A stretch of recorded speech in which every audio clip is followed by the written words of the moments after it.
I'm Louisa Barton for the Horse Talk Show here at the Parellis farm in Ocala, sitting here with two legends. We're home with the Parellis for a special series learning a little bit about their life. We've been talking to Pat about how the program started. Want to hear a little more about that and about some of his mentors. Take it away, Pat. Okay, three legends. We got Moxie here too. Hi, another legend. Yeah, that's Moxie the Doxy. So, truly trying to help people. And I found that most people who are really good at anything, I don't care if it's horses, music, skiing, martial arts, if they're really good at it, they're usually terrible teachers. It's an interesting phenomenon. There's very, very few people who are fantastic teachers. And what I try to tell people, or what I think of myself as, is a success coach. And what I do is I do empowerment training. I give people a little bit like the Karate Kid, wax on, wax off, all the things that his sensei had him do with it seemed like had nothing to do with being able to, apply that in a martial situation. Just the other day, I had a lady here. She's only ridden horses 2 hours. She's owned a horse for 2 years. It's a young horse, so she's never ridden much. And she's done just a little bit of stuff on the ground. So I took her over and we did some simulations before we ever even went and touched the horse. And I got her doing some things, how to move her arm and use the carrot stick in the string, and how to do it like a windmill instead of using her, all these little things. And then when we got the horses, she was like, I've been trying this for 2 years and I've not gotten any result. One, just broke it down. And so I like to think about breaking things down, chunking it down, making it simple. And I think one of the fortunate things for me is that I've been able to be mentored by some of the greatest real horsemen in the world. Tom Dorrance, his older brother Bill Dorrance, Ray Hunt, Ronnie Willis, Troy Henry, Freddie Knee, Freddie Ferreira, Walter Zettel. I mean, these people were great horsemen, and they all had a similar philosophy. Do things with your horse and for your horse. Never do things to the horse. I had somebody, I get this question, what do you do to a horse if he kicks at you or kicks you? I usually jump out of the way, and they go, no, what do you do to the horse? And I go, nothing. Punishment doesn't work for prey animals. And people look at me like I've got two heads, maybe three. So to me, this whole thing of knowing species-specific behavior training and how do you get it. And I've worked with Olympians, Olympic teams. One time we were in Spain and there was a horse they paid €500,000, more than 500,000 for, and he was in Grand Prix, and he went to a dressage show in Vienna, walked in, got to the X, went to salute. The judge stood up to salute back. The horse turned around and ran out because the horse was so bolted, because he was so, that scared him. And so they hired me, was there for 3 days. And that, by the time we were done, it was Beatrice Salat. She was riding her horse Fabergé in her beautiful arena with the music on blare, with 5 or 6 people playing frisbee, volleyball, kicking soccer balls around. We were cracking whips, cracking jokes. And people standing, jumping up, down, clapping in the tribune, and the horse never batted an eye.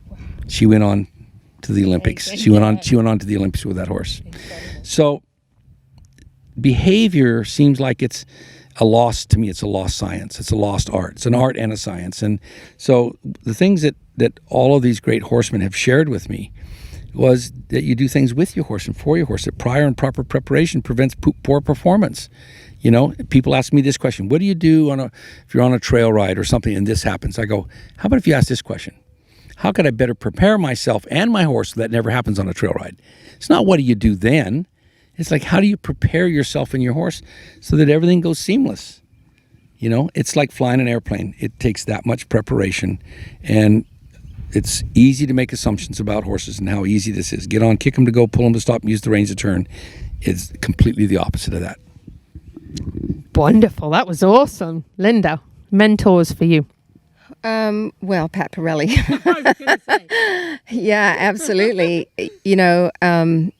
I've been around a lot of riding instructors, and of course, they've all given me something, things that I've learned either theoretically or physically. But, Pat is definitely my horsemanship mentor, nobody else. And then when I came back to dressage, Walter Zettel, I was very, very lucky to, meet him, and Pat and I studied with him for years.